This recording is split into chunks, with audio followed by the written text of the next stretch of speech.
Oi, galera da herpetologia, como vão, herpetólogos do Brasil, todos aqui reunidos? Bom, para quem não me conhece, eu me chamo Thaís Guedes. Atualmente eu sou pesquisadora sênior da Universidade Estadual do Maranhão. Aqui eu atuo no programa de pós-graduação em Biodiversidade, Ambiente e Saúde. E eu fui convidada pelo Tiago Soares, né, para dar uma palestra no Herpetorama. E daí ele me explicou, né, que o Herpetorama é um evento online, né, como um congresso online, né, uma reunião de conteúdo online sobre herpetologia e que foi criado para comemorar os 2 anos, né, do Grupo Herpeto Capixaba. Então, queria dar os meus parabéns para o grupo, né? Vocês estão fazendo um trabalho fantástico de divulgação científica nas redes sociais, né? E isso com certeza tem um impacto muito positivo desde agora, né? Mas a gente espera colher mais frutos no futuro. E também, né, um trabalho lindo de pesquisa, eu sempre acompanho lá. Então, queria dar parabéns, né, para o Herpeto Capixaba pelos 2 anos e também queria parabenizar todo o grupo pela iniciativa do Herpetorama. Estou muito feliz e honrada de fazer parte dessa iniciativa, de poder estar aqui falando um pouquinho do meu trabalho para vocês. Espero que seja, né, proveitoso, que vocês gostem. E, bom, quando o Tiago me contactou, né, para dar uma palestra no Herpetorama, eu fiquei pensando que talvez eu poderia abordar vários temas, né, várias palestras. Eu trabalho com biogeografia, trabalho com conservação, trabalho com herpetofauna, com biodiversidade.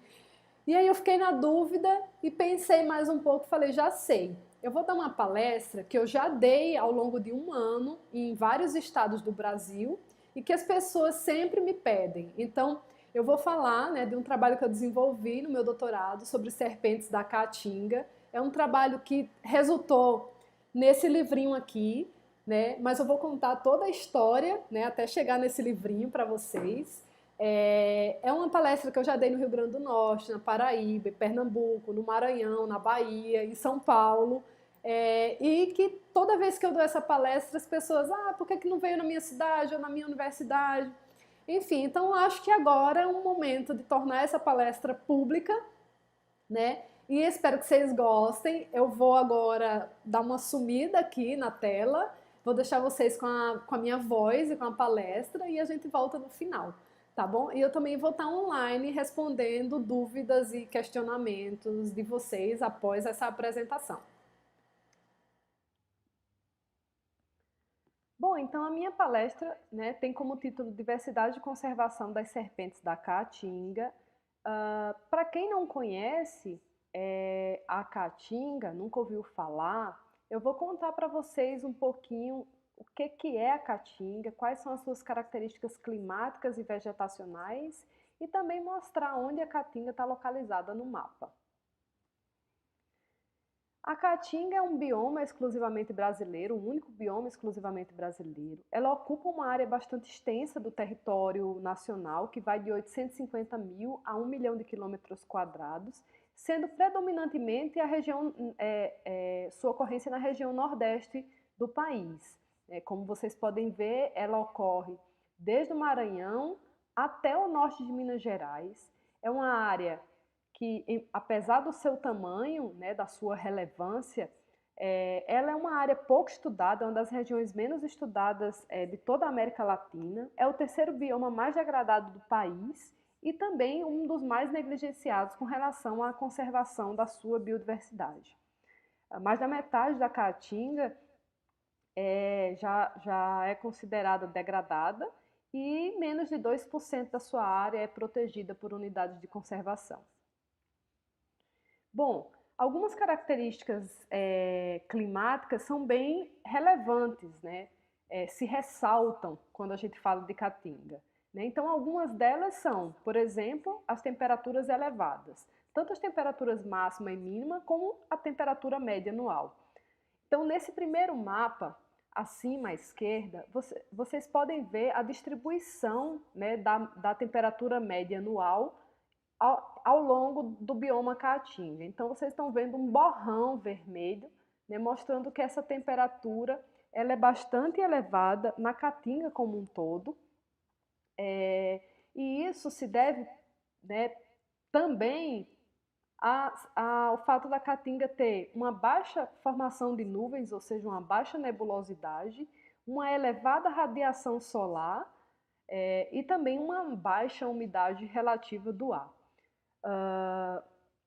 Vocês podem ver ainda nesse mapa, né, que algumas áreas da Caatinga, embora a temperatura média anual seja em torno de 27 graus, existem algumas áreas na Caatinga que são manchas um pouco amareladas, depois eu vou falar dessas áreas para vocês, mas que elas têm uma temperatura um pouquinho diferenciada, mais baixa, né, a média anual gira em torno dos 13 graus, e isso é uma característica importante para a gente reconhecer as fisionomias, né, da Caatinga. Uma outra característica também importante da Caatinga é que ela não apresenta as 4 estações climáticas como ocorre nas regiões temperadas e em alguns lugares do nosso país. Ela apresenta basicamente 2 estações climáticas, que são a estação seca e a estação chuvosa, e isso ressalta, né, principalmente a importância da estação chuvosa, né? As chuvas são muito escassas no bioma como um todo, são irregulares tanto ao longo do ano quanto ao longo dos anos. Esse mapa abaixo, ele mostra a distribuição das chuvas, né, da precipitação das chuvas ao longo do ano, a precipitação média, e vocês podem ver que essa precipitação também é bem baixa. A média anual é em torno dos 250 milímetros, né?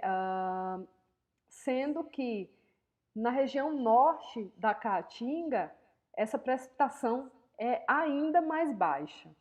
Para vocês terem ideia, isso é o que chove praticamente no ano inteiro. E em alguns lugares do nosso país, né, essas grandes cidades que a gente vê alagamento na televisão, 250 milímetros é basicamente o que chove num desses dias que alagam. Não estou ressaltando o alagamento, mas estou ressaltando que as chuvas são distribuídas de forma irregular no nosso país, sendo a escassez dela, né, um aspecto importante da Caatinga quando comparado com outras regiões.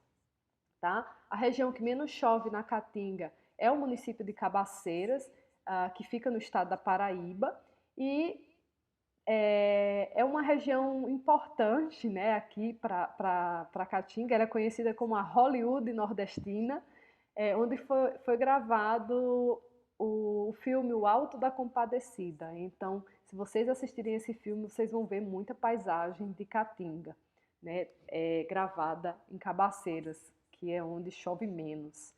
Então, essas são características climáticas importantes que eu gostaria de ressaltar para ajudar vocês a reconhecerem a Caatinga.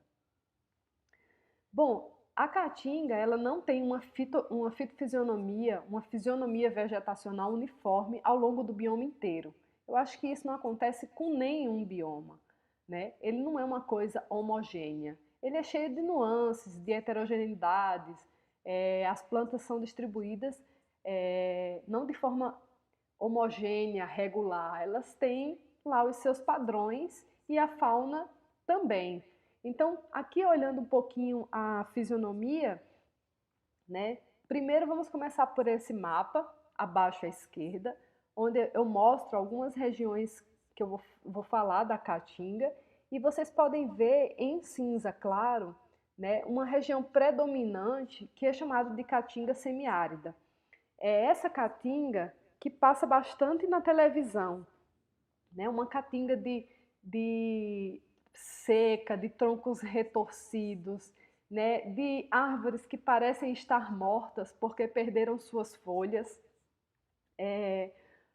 de plantas cheias de espinhos, né? Então, é uma característica sim importante da Caatinga. Todas as plantas têm aí as suas adaptações fisiológicas para essa escassez hídrica.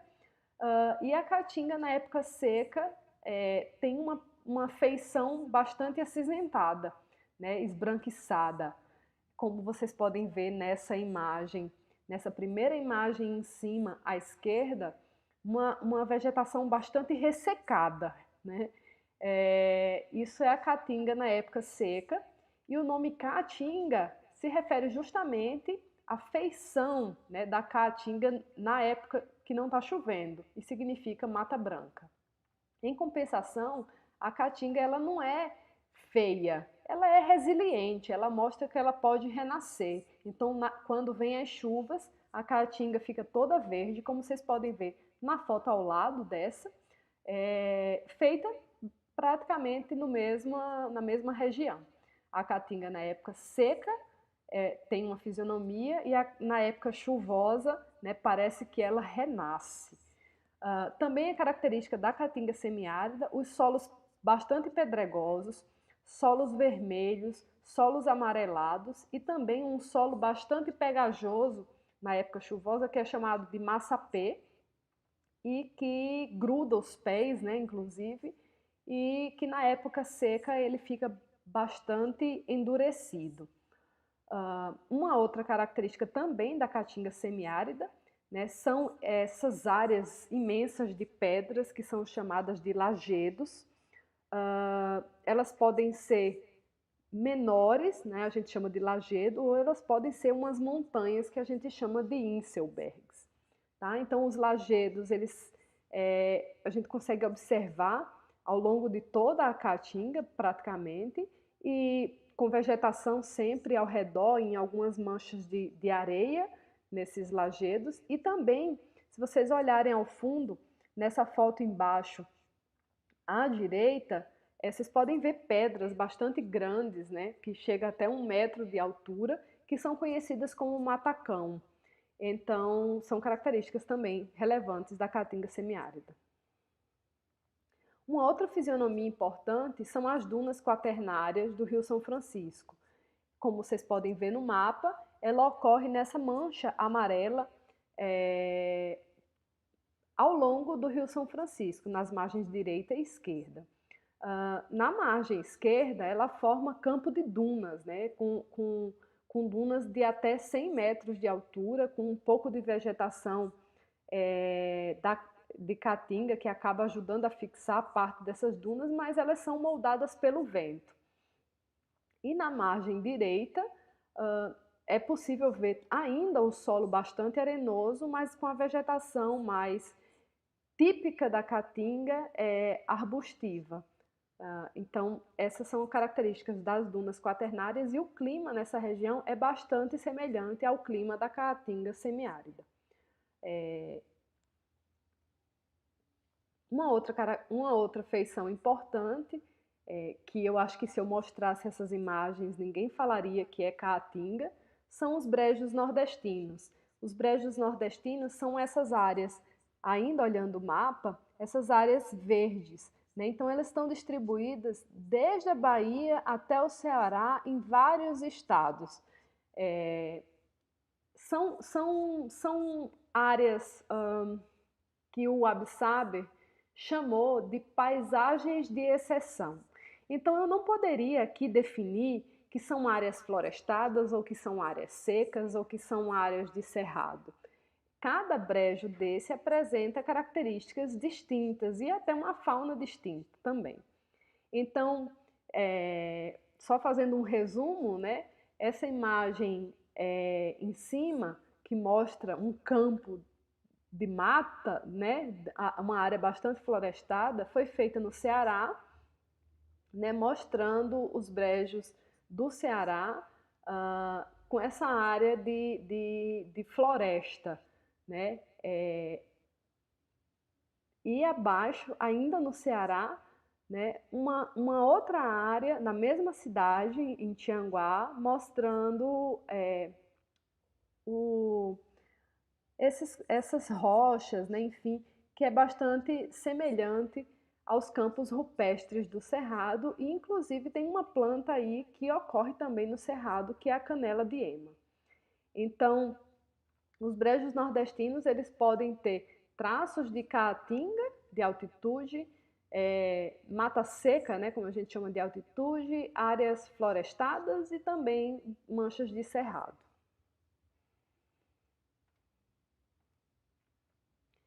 Bom, queria contar para vocês um pouquinho do histórico, né, de quais zoólogos passaram pela Caatinga e em seguida quais herpetólogos. E para isso eu montei essa linha do tempo para contar para vocês que, por exemplo, um naturalista importante que era botânico, zoólogo e astrônomo, o George McGrath, ele veio para Caatinga em 1638, coletou aqui, quase morreu, né? E voltou para a Europa com bastante informação, só que ele faleceu antes de publicar os seus dados. Esses dados foram publicados pós-mortem, em 1647, e uma importante contribuição do George McGrath é esse livro aí, logo abaixo, Historia Naturalis Brasili, onde ele descreve um pouco do que ele viu, né, de natureza aqui no país, e o ponto alto desse livro é o primeiro mapa do Brasil, assim, cheio de detalhes. Em 1740, eu queria ressaltar o Carolus Linnaeus, que é esse naturalista sueco que nunca pisou na Caatinga, nunca veio no Brasil, mas ele tem uma importância imensa, né, com relação aos estudos zoológicos desse bioma. Só a título de conhecimento, né, era comum a alta sociedade europeia caçar, né, e também colecionar de forma taxidermizada ou úmida, né, os exemplares de suas caças e também de suas expedições, né? Isso era valioso, era sinal de prestígio e era usado também como uma moeda de troca, né? Como você poderia presentear alguma outra pessoa da elite europeia com, por exemplo, uma serpente coletada na região, em alguma região do Brasil. Então, o Carolus Linnaeus, ele era uma pessoa bastante influente na comunidade europeia e ele recebeu de doação vários exemplares da nossa fauna, e aí eu digo isso em geral, incluindo serpentes. E ele descreveu algumas das nossas espécies,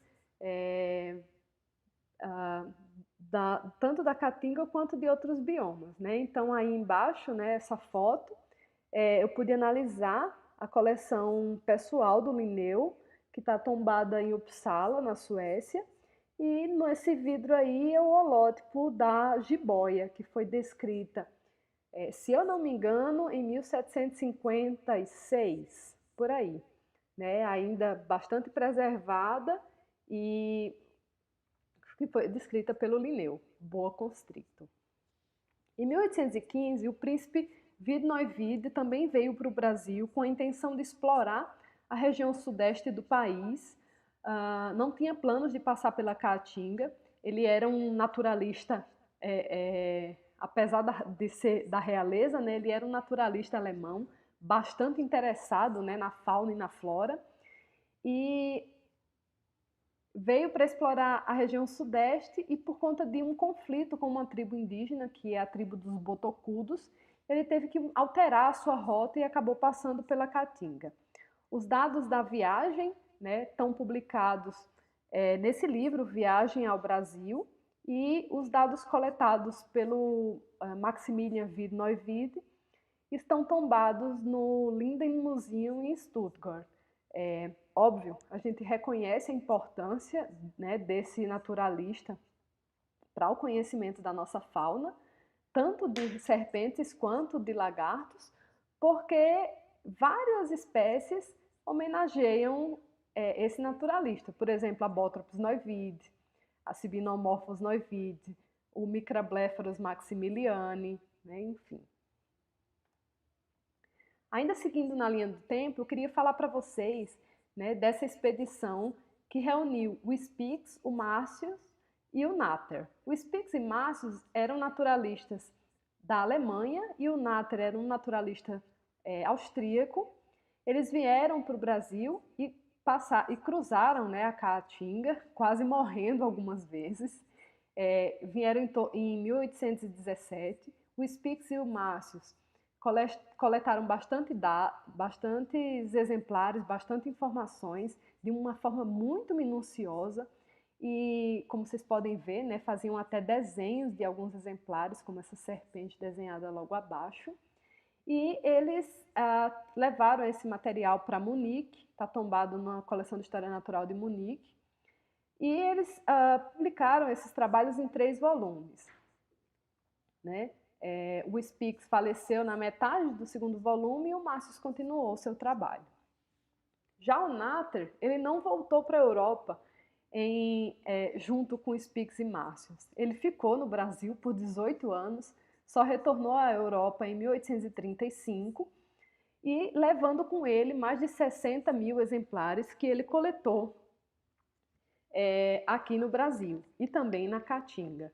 Esses exemplares eles estão no Museu de História Natural de Viena, estão disponíveis para análise, contudo, né, os cadernos de campo com informações importantes de cada um desses exemplares foi perdido durante a Revolução de Viena. Os exemplares, por sua vez, né, por estarem alojados em uma coleção subterrânea com sistema antibomba, anti-alagamento, anti-incêndio, né, bastante protegidos, anti-furto, eles acabaram não sendo afetados, né, durante a Revolução de Viena e estão lá, enfim, disponíveis para análise. Vou tomar uma água. Espera aí, gente. Bom, agora já mais recente, mais voltado para estudos herpetológicos, nós temos esses 3 nomes, né, bastante importantes na herpetologia do nosso país como um todo, mas foram muito importantes para a Caatinga. O professor Paulo Emílio Vanzolini, que foi diretor do Museu de Zoologia da USP, veio para a Caatinga em torno de 1970, coletou vários exemplares na Caatinga semiárida, principalmente, do estado de Pernambuco, e seu principal interesse era a taxonomia de lagartos e serpentes. Ele publicou o primeiro livro sobre o tema, né, Répteis das Caatingas, onde ele conta, né, que ocorrem, se eu não me engano, 18 espécies de serpentes para o bioma. E traz características tanto de identificação quanto de biologia e de ecologia. Eu achei interessante porque ele chamou répteis das caatingas, né? Então, embora ele tenha ficado alojado na Caatinga semiárida de Pernambuco, ele reconheceu que a caatinga não era uma fisionomia única, né? Ela era bastante variada e por isso ele colocou caatingas no plural. O Laurie Witt, né, ele é coautor desse livro junto com o professor Paulo Emílio Vanzolini. O Laurie Witt é de Oklahoma e morou em Exu, na Caatinga semiárida de Pernambuco, durante 2 anos, onde coletou vários exemplares e o foco dele era principalmente a ecologia de lagartos e serpentes. Um importante trabalho do Laurie Witt foi esse publicado em 1983 em parceria com Larry Van Gilder, onde ele conta, né, a ecologia de uma comunidade de serpentes no Nordeste do Brasil. Em seguida, e até os dias de hoje, o professor Miguel Rodrigues, professor da USP, veio para a Caatinga em busca de coletar informações sobre os lagartos do gênero Tropidurus, né, essas lagartixas de parede, pedra, né, que balança a cabeça. E ele descreveu, né, várias espécies de lagartos e serpentes para a Caatinga, não só de Tropidurus. Ele focou, né, ele reconheceu uma área importante que era o campo de dunas do Rio São Francisco e concentrou várias de suas coletas nessa área. Em 2003, publicou esse livro publicou um capítulo nesse livro chamado Ecologia e Conservação da Caatinga, onde ele faz uma síntese do conhecimento para a herpetofauna da Caatinga. E para serpentes em especial, ele lista 50 espécies, com dados de 78 municípios, e fala, né, daí de forma bem geral, que os endemismos na Caatinga estão associados tanto ao campo de dunas quanto aos brejos nordestinos. Ele diz essa informação principalmente com base em dados de lagartos, né? Porque para serpentes, nessa síntese, ele não forneceu nenhuma lista, né, de endêmicas, de exclusivas da caatinga. Então, eu comecei o meu doutorado cheia de perguntas, né? Eu fui orientada pelo Otávio Marques, no Instituto Butantan, e eu cheguei lá querendo saber quantas espécies ocorriam, né, na caatinga, da forma mais ampla, que a gente chama de domínio da caatinga, e quais são essas espécies, né, de serpentes, como elas estão distribuídas ao longo da caatinga, se existem espécies exclusivas, endêmicas, quantas são, quais são, se elas estão tem algum padrão específico de distribuição ao longo do bioma e quais seriam áreas para eu sugerir como importantes e urgentes em ações de conservação. Bom, seria muito complicado para mim, né, coletar material em campo, porque a área é muito extensa e talvez eu não tivesse reunido o tanto de informações que eu precisava, e nós optamos, nesse caso, por coletar dados em museus de história natural, né, coleções científicas. Então, eu examinei cerca de 22 mil cobras em 17 coleções científicas distribuídas no país, né, sendo a principal coleção a coleção Alphonse Richard Ogg, que é a coleção do Instituto Butantan, foi muito importante para o meu trabalho. Nós obtivemos dados, né, correspondentes a 500 municípios, que é mais de 5 vezes, né, o que o professor Miguel publicou em sua síntese em 2003, e isso corresponde, né, por mais que tenha avançado no conhecimento, isso corresponde ainda a uma área muito pequena, né, somente de 33% da caatinga é conhecida. Então, é até legal, né, estar dando essa palestra aqui e sendo assistida por várias pessoas, talvez tenham alunos e pesquisadores da caatinga assistindo agora, né? O conhecimento ele nunca para no tempo, né? Então a ideia, né, de se falar do trabalho é instigar as pessoas a reconhecer as lacunas no conhecimento e a buscarem informações para preencher essas lacunas. Então, sim, a gente precisa conhecer os outros 60 e poucos por cento da caatinga que... 60? Estou fazendo as contas erradas aí. O restante da caatinga que ainda não foi, que nós ainda não temos dados, né, que são lacunas amostrais. Também fiz mapeamento da distribuição geográfica, levantamento de dados de história natural e tentei identificar áreas de importância biogeográfica para a conservação. Bom, então o que é que nós obtivemos de novidades? Nós vimos que a caatinga não é pobre, sem vida e de pouca importância biológica, como se falava. Ela é rica, ela tem 114 espécies de serpentes, sendo 24 endêmicas. Ela ocupa o 4º lugar, né, com relação à riqueza de espécies de serpentes no cenário nacional. Ela perde, obviamente, para a Mata Atlântica, Cerrado e Amazônia, nesses 2 quesitos, mas ela, com certeza, houve um avanço muito grande no conhecimento, né, após esse trabalho minucioso. Nós também vimos que a área que tem maior riqueza de espécies de serpentes são os brejos nordestinos, que concentram espécies de ambientes abertos e florestados, e aquela que apresenta o maior número de endemismos são as dunas do Rio São Francisco. Essas informações elas foram publicadas em 2014, numa monografia na Zootaxa, que reuniu principalmente, né, informações de distribuição geográfica e de história natural.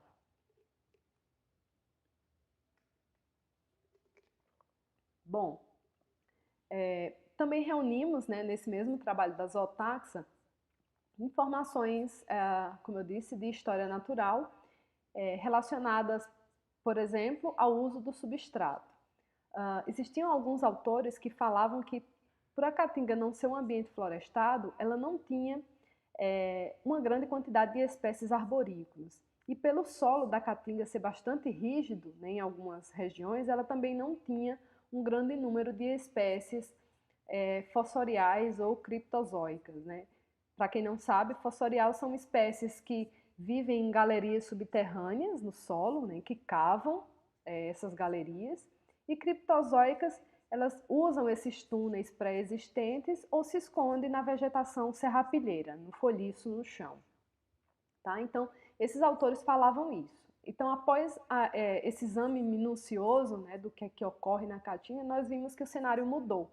Que sim, né, do mesma forma que outros biomas brasileiros, a caatinga tem um grande número de espécies terrestres, mas também tem um número relevante, tanto de espécies arborícolas e semi-arborícolas, fossoriais e criptozoicas, e por incrível que pareça, né, para um bioma que tem um déficit hídrico, a caatinga também tem 7,1% de suas espécies usando ambientes aquáticos.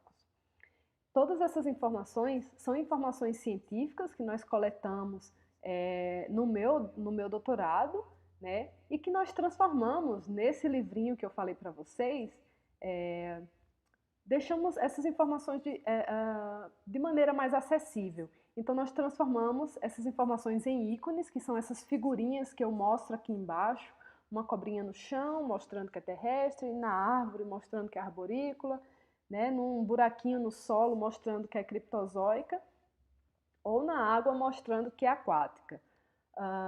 Isso é importante ressaltar, porque o livro ele é muito didático, né? Ele é muito fácil de ser lido até por crianças. Só que essas informações elas não são colocadas ali de qualquer jeito, né? Elas têm um fundamento científico de um trabalho que já foi publicado. Bom, com relação à dieta, né? Uma grande porcentagem se alimenta de vertebrados, como anfíbios, lagartos, mamíferos, aves e peixes, né? E uma porcentagem de 18% se alimenta de invertebrados, como moluscos e artrópodes.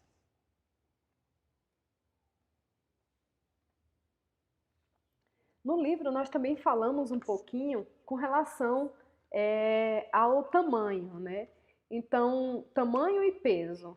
Então, nós mostramos nessa forma desses dois ícones, né, que na caatinga tem espécies de tamanho bem pequeno até espécies de tamanhos bem grandes. Né? Então, por exemplo, a maior cobra, né, brasileira tem registro na caatinga, que é a sucuri, que pode atingir de 5 a 6 metros, né, que é bastante assustadora para algumas pessoas. Ela não é muito comum, mas ela tem registro.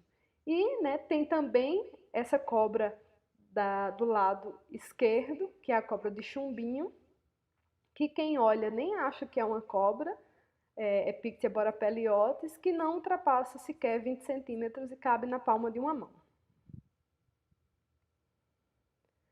Bom, o livro, né, a intenção é ser um guia de campo, então se alguém estiver em campo e ver uma serpente, conseguir identificar facilmente, porque o livro é organizado por padrões de cor. Então aí um exemplo, né, de 4 espécies de serpentes com o padrão verde, sendo entre elas, né, a Erythrolampros viridis, que apresenta esse Ezinho, mostrando que ela é exclusiva da caatinga. Então, ela tem ampla distribuição no bioma caatinga. Esse é um padrão de coloração dessa espécie quando adulta, quando filhote, ela tem um padrão esverdeado de fundo, mas também tem manchas pretas, né, no dorso. E isso também foi uma coisa que nós ficamos atentas para ressaltar no livro, porque algumas espécies têm uma mudança drástica de coloração, né, entre o adulto e o filhote e o adulto, que a gente chama de mudança ontogenética. Também aí, né, queria ressaltar a Philodres offerse, que é essa serpente também de padrão verde uniforme, é bastante comum na caatinga e que já é conhecido que ela pode provocar acidentes de importância médica. Portanto, no livrinho nós também ilustramos isso, mostrando essa caveirinha aí em vermelho, né, dizendo não manipule essa espécie. Em padrão uniforme, eu queria mostrar para vocês essas 4 espécies, né? As duas de cima, as 4 são endêmicas da Caatinga, essas duas de cima, elas têm distribuição bem restrita, só ocorrem no campo de dunas do Rio São Francisco, são espécies fossoriais, né? Elas cavam nesse solo arenoso e por isso elas têm os olhos reduzidos e a cauda curta. Então, só ocorre na Caatinga e só ocorre no campo de dunas. Embaixo à esquerda nós temos a Merotíflops arenensis, que foi descrita recentemente por colegas do Museu de Zoologia da USP e também por um colega da Paraíba, o Gentil Alves Pereira Filho. Ela também tem distribuição restrita, nesse caso para um brejo nordestino no estado da Paraíba, no município de Areia, por isso o nome arenensis. E diferente das 3, a boiruna sertaneja, essa cobra preta, também conhecida como mussurana, cobra de leite, né, que também é endêmica da Caatinga, ela tem uma ampla distribuição na Caatinga, principalmente na Caatinga semiárida. Padrão com linhas, também 4 espécies endêmicas, Apostolepis gaboi, também do campo de dunas do Rio São Francisco, essa Apostolepis sp dos brejos nordestinos do Ceará, Quirônios diamantina, que foi descrita pelo meu querido amigo Breno para a Chapada Diamantina. Ele também descreveu outras espécies de quirônios, como a Quirônios brasile, e faz um trabalho taxonômico muito bacana, né, de taxonomia integrativa, incluindo osteologia, folidose, medidas molecular. Então sugiro que vocês acompanhem o trabalho dele. Descreveu essa Quirônios diamantina, bem linda. E também uma outra espécie endêmica é aquela que eu mostrei lá no slide anterior, que estava na palma da minha mão, é Pictia borapeliotis, e que se vocês olharem ela de perto, né, embora seja bastante pequenininha, vocês vão ver que o corpo dela é todo cheio de listrinhas em zigue-zague. Então ela está alocada no livro nesse padrão com linhas. Padrão vermelho ou coral, coloquei aí algumas espécies endêmicas, né, como a Apostolepis arenaria, também do campo de dunas do Rio São Francisco, e Rodriguesoph chui, também desse campo de dunas. Tem também, que eu considero como endêmica, essa Micrurus ibiboboca, né, vou colocar aqui entre aspas, porque atualmente, né, nós já sabemos que ela pode ser uma entidade distinta. Tem um pesquisador no Museu Paraense, Emílio Guild, revendo as micrurus da Caatinga e provavelmente ela vai receber um nome em breve, como a gente espera. Ela é uma espécie de importância médica, causa acidentes moderados a graves, né? Então, se você vê uma serpente com um padrão coral, essa cor coral, esse vermelho, é uma cor de advertência, não pegue. Tá? Então, por isso, no livro ela tá com essa caveirinha aí também. E Rodriguesoph iglesias é também uma espécie com esse padrão avermelhado, mas ela não é endêmica da Caatinga, ela é compartilhada também com o cerrado. Mais água.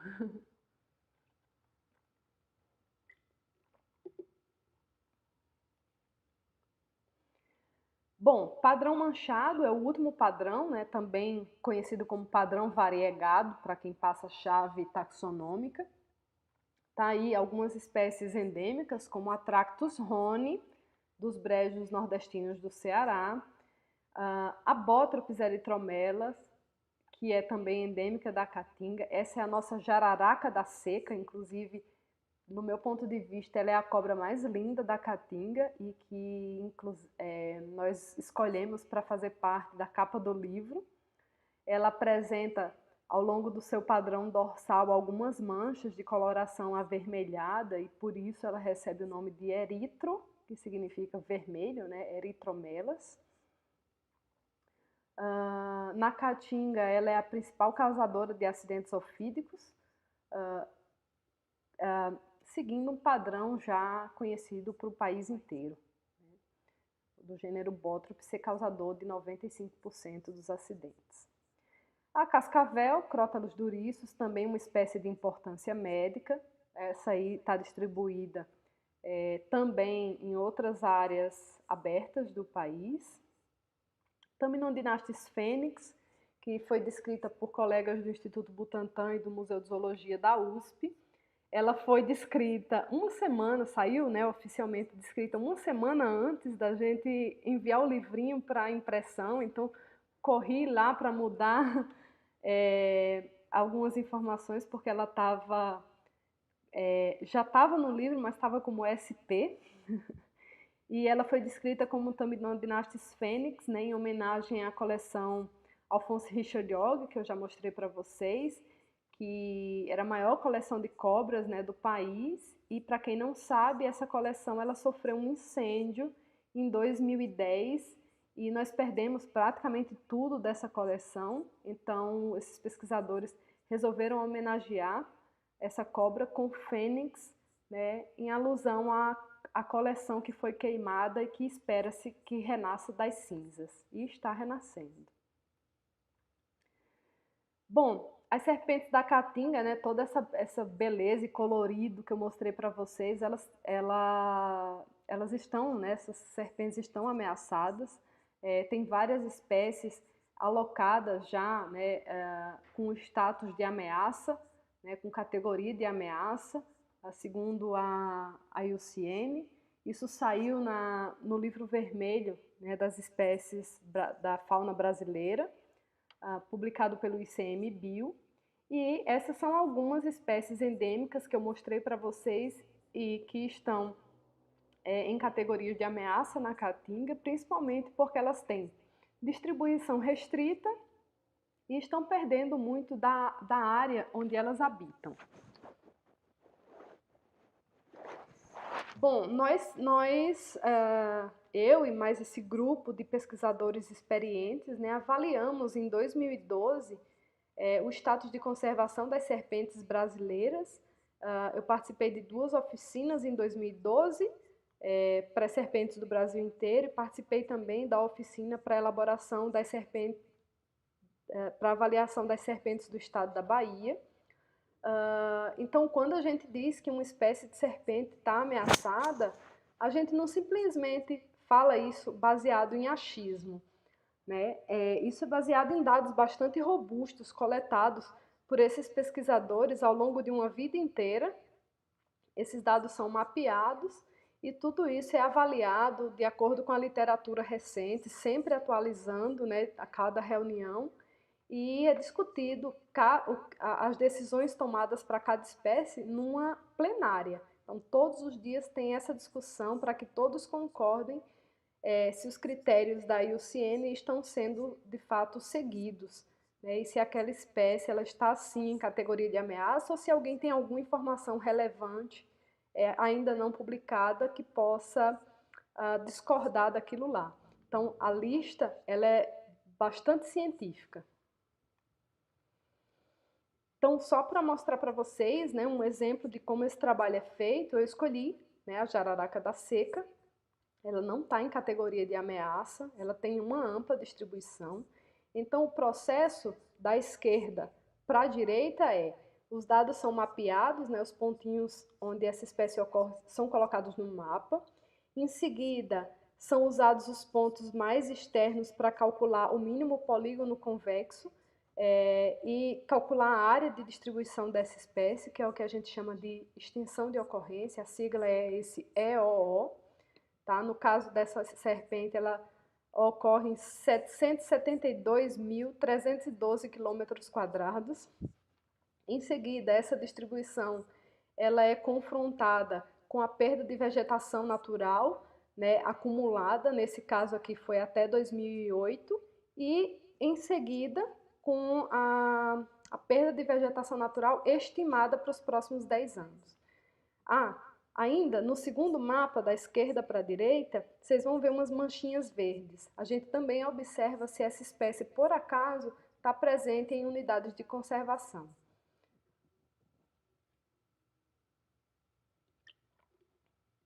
Então, o maior causador de extinção, né, no Brasil e no mundo das espécies é a perda de hábitat. Então, se a área da serpente está sendo degradada, está sendo devastada, ela acaba não tendo lugar para viver, né? E essas espécies de distribuição restrita são as que mais sofrem com essa perda de ambiente. E para a caatinga, o que seriam as causas dessa perda de hábitat? Então, as serpentes estão ameaçadas porque a caatinga está ameaçada, né? Então, 51,7% da área da caatinga já está alterada, menos de 2% está protegida e a sua área está sendo alterada por construções como usinas hidrelétricas, canais de transposição do Rio São Francisco, pelas queimadas e retirada de madeira. Eu acho importante ressaltar isso aqui. Nós estamos vendo a Amazônia pegando fogo, isso está no noticiário mundial, né? Em 2019, que é o ano que nós estamos. E a Amazônia, né, é um bioma que não evoluiu com o fogo. Então, esse fogo que está ocorrendo lá não é um fogo natural, é um fogo provocado, orquestrado, criminoso. Na Caatinga também ocorre a mesma coisa. A Caatinga também não evoluiu com o fogo, e o fogo na Caatinga ele é proposital, criminoso, né, devastador. E ele é muito usado, por incrível que pareça, né, embora seja criminoso, ele é usado com bastante frequência para, entre aspas, limpar o terreno, né, para plantar ou para retirada de madeira. Em seguida, né, coloquei uma foto aí de alguns bodes pastando, e vocês devem estar achando estranho, né, como é que bode ameaça um bioma inteiro, e sim, o pastejo por caprinos já é reconhecido como um aspecto importante de degradação da vegetação natural da caatinga. Esses animais comem as plantas, né, arrancam as plantas, arrancam não, cortam as plantas, né, pela raiz, e essa planta não tem mais como nascer. Então isso acaba causando um desgaste, inclusive no solo, e acelerando processos de desertificação. Esses bichos comem até urtigo, para vocês terem ideia. Bom, um outro trabalho, né, ainda usando esses dados todos coletados no doutorado, foi de biogeografia. Nós avaliamos a distribuição, os padrões de distribuição geográfica, e nós vimos que as serpentes elas não estão distribuídas, né, de forma homogênea. Isso eu venho falando ao longo da minha apresentação, quando eu expliquei, essa espécie só ocorre no campo de dunas, essa espécie só ocorre nos brejos de altitude, enfim. Mas nós fizemos uma análise, que é a análise de elementos bióticos, uma análise biogeográfica, para ver se esses padrões realmente existiam ou se eles eram minha hipótese de pelúcia aqui na minha cabeça.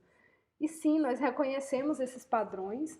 Então, nesses mapas de cima, vocês podem ver que nós reconhecemos no primeiro mapa à esquerda a Chapada Diamantina, em seguida as dunas do Rio São Francisco, em seguida os brejos nordestinos do Ceará, em seguida uma região do Vale do Jequitinhonha, no norte de Minas, e embaixo nós reconhecemos alguns padrões que foram provocados, diria assim, por espécies que têm ampla distribuição na Caatinga, com os padrões coincidentes com o bioma Caatinga, mas ainda assim são padrões um pouco diferentes. E para que a gente possa preservar tudo isso, né, nós identificamos essas áreas, já estou até gaguejando, de tanto que eu estou falando, identificamos essas áreas, né, que nós achamos que são relevantes. Então, nesse primeiro mapa, à esquerda, mapa A, vocês veem esse colorido aí, são algumas das regiões relevantes para a conservação da caatinga. Reparem que essas áreas têm uma mancha cinza, né, mostrando que quanto mais cinza, mais vegetação natural tem. Quanto mais branca, menos vegetação natural tem. Então, várias dessas áreas estão bastante degradadas. E tem também, nesse mapinha ainda, umas manchinhas verdes, né, mostrando a localização das unidades de conservação. E como vocês podem ver, somente esse em lilás, né, que ocorre, que mostra a Chapada Diamantina, tem uma unidade de conservação. Ou seja, toda a história biogeográfica das serpentes da Caatinga não está protegida. E no mapa B nós mostramos a mesma coisa, né, a cobertura de vegetação original e também as unidades de conservação, e plotamos aqui aquele padrão de distribuição das serpentes mais amplo. Por que conservar as serpentes? Bom, é bem complicado falar isso, né, para quem é leigo no assunto. Então, as serpentes, elas têm, sim, um papel bastante importante. Elas fazem parte, né, do que a gente chama de cadeia alimentar. Então, ao longo de toda a sua distribuição, elas ocorrem nessa região neotropical inteira. E elas se alimentam, né, de algumas presas, como mamíferos, anfíbios, lagartos, e elas também são predadas por outros animais, como outras cobras, algumas aves, enfim.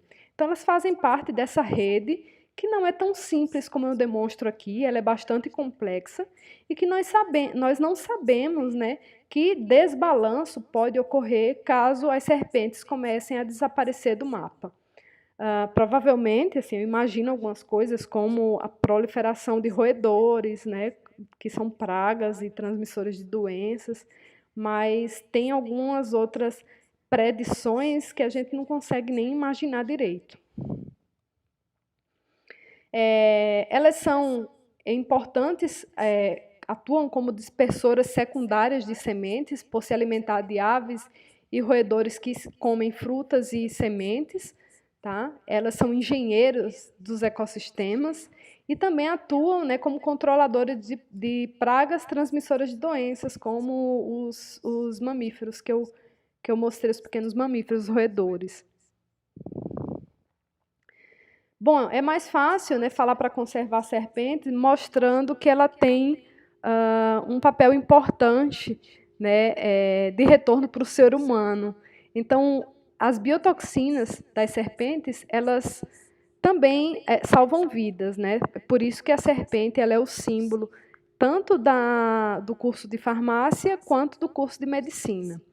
Um exemplo disso é que o veneno da jararaca, ele tem um princípio ativo que foi utilizado para a produção de um medicamento, que é o captopril, que hoje ele é o mais usado no mundo para controlar a pressão arterial.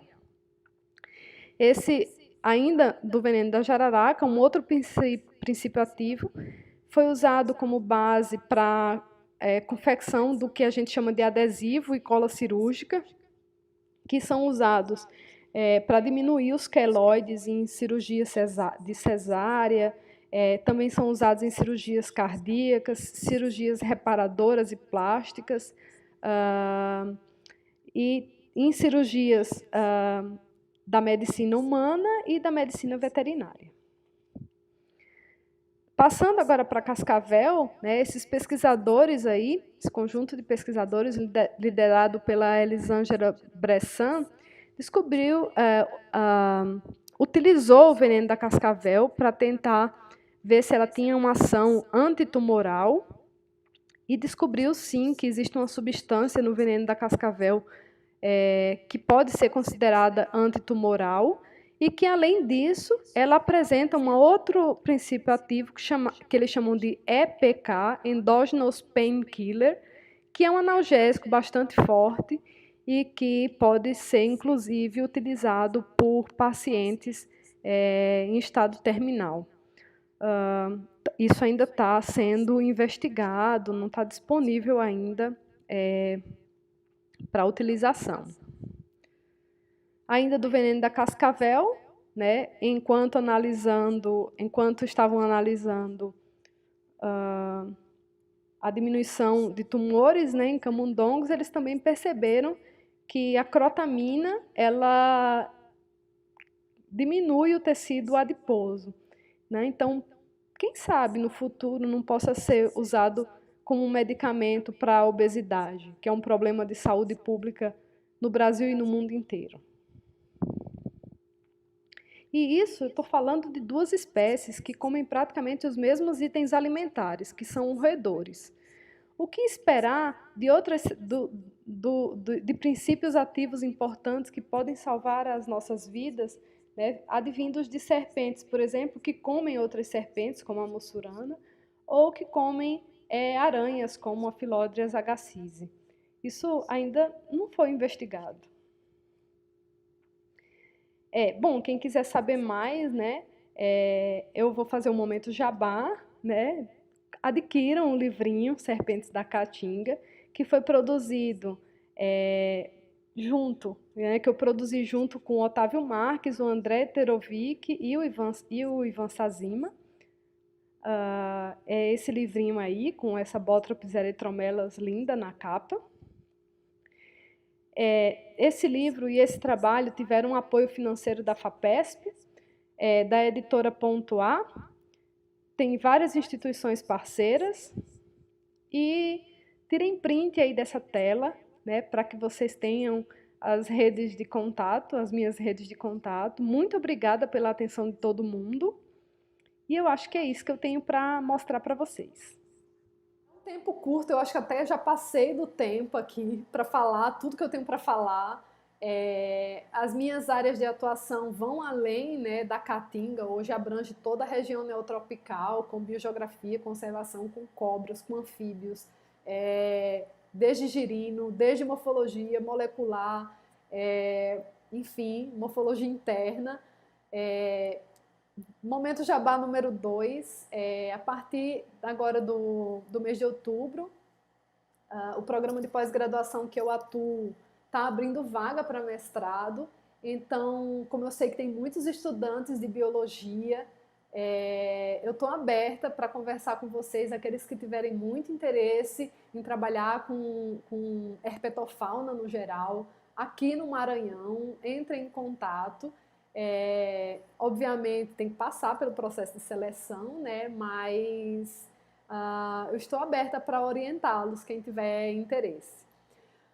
Bom, desejo que vocês tenham gostado. Vou ficar aqui à disposição para tirar as dúvidas, responder as perguntas. Não sei se eu falei mais no começo, mas vou repetir agora. No final dessa palestra vai ter um sorteio, né, desse livrinho aqui, vai chegar aí na casa de um de vocês, que está inscrito no Herpetorama.